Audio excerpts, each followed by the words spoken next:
This video covers a few mistakes users could make when setting up their camera to send capture events by email. If you're not getting emails, as with all troubleshooting, break it down into smaller components. So first, let's verify the settings. Go to the Settings tab, click on File Transfer and Email. Your profile will show up. Verify the SMTP address. Notice I'm using port 587. That's the port typically used by email servers for TLS security, the same security used in the camera. Next, verify your sender from address. This is the email address that the camera is using to send out. Send an email from that address to your destination from your email server.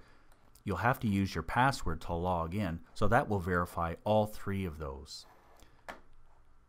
Next, once that's checked, go to your network settings and determine if these settings are correct.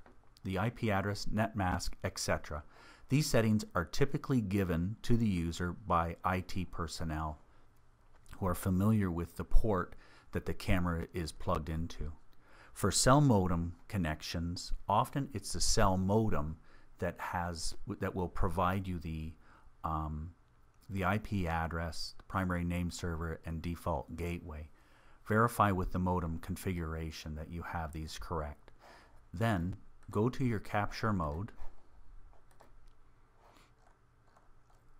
and at the bottom, hit the test capture button.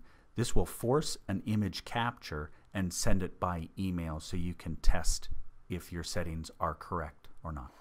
Hopefully you now feel comfortable configuring the camera on your own, but if not, I encourage you to contact me or any of our measurement consultants at Campbell Scientific Canada. If you have any comments or suggestions for other instructional videos, please leave me a note in the comments. Again, my name is Robert, and I hope you have a great day.